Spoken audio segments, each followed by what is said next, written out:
8ನೇ ವೇತನ ಆಯೋಗದಲ್ಲಿ ಪರಿಷ್ಕೃತ ಪಿಂಚಣಿ ಹಾಗೂ ತುಟಿ ಭತ್ಯೆ ನೀಡಲು ಸಾಧ್ಯವಿಲ್ಲ ಎನ್ನುವ ಕೇಂದ್ರ ಸರ್ಕಾರದ ಆರ್ಥಿಕ ಬಜೆಟ್ ಮಂಡನೆಯ ವಿರುದ್ಧ ಬುಧವಾರ ಕರಾಳ ದಿನ ಆಚರಣೆ ಮಾಡಿ ಪ್ರಧಾನಮಂತ್ರಿಗಳಿಗೆ ಸಹಾಯಕ ಆಯುಕ್ತರ ಮೂಲಕ ಶಿರಸಿ ತಾಲೂಕು ನಿವೃತ್ತ ನೌಕರರ ಸಂಘದ ವತಿಯಿಂದ ಮನವಿಯನ್ನು ಸಲ್ಲಿಸಲಾಯಿತು. ಹಾಗೂ ನಮ್ಗೆ ವರ್ಷಕ್ಕೆ 2 DA ಕೊಡ್ತಾರೆ, ನಿಮ್ಗೆ ಕೊಡ್ತಾರೆ, ನಮಗೂ ಕೊಡ್ತಾರೆ.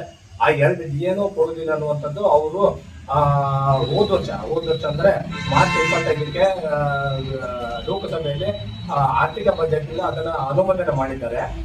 ಆ ದೃಷ್ಟಿಯಿಂದ ಇವತ್ತೇ ಮಾರ್ಚ್ 26 1 ವರ್ಷ ಆಗಿರುವುದರಿಂದ ಇಡೀ ರಾಜ್ಯಾದ್ಯಂತ ನಮ್ಮ ಅಖಿಲ ಭಾರತ ಪಿಂಚಣಿದಾರರ ಸಂಘದಿಂದ ನಾವು ಆಯಾ ಭಾಗದಲ್ಲಿ ಇರುವಂತ ಅಧಿಕಾರಿಗಳಿಗೆ ಇವತ್ತು ಮನವಿ ಕೊಡ್ತಾ ಇದ್ದೇವೆ ಸರ್. ನಮ್ಮ ಬೇಡಿಕೆ ಏನಂತ ಹೇಳಿದ್ರೆ ಸರ್, ನಮಗೆ ಈಗಿದ್ದಂತ ಒಂದು ಪರಿಸ್ಥಿತಿಯಲ್ಲಿ ನಾವೆಲ್ಲ ನಿವೃತ್ತರು, ನಮಗೆ ಈಗಿರುವಂತಹ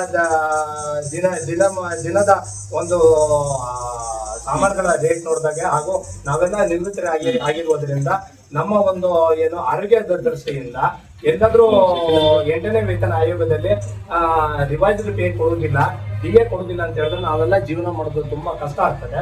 ಆ ದೃಷ್ಟಿಯಿಂದ ನಿಮ್ಮ ಮೂಲಕ ಸರ್ ಮೋದಿಜಿಯವರಿಗೆ ಲೆಟರ್ ಬರೆದಿದ್ದೇವೆ ಸರ್.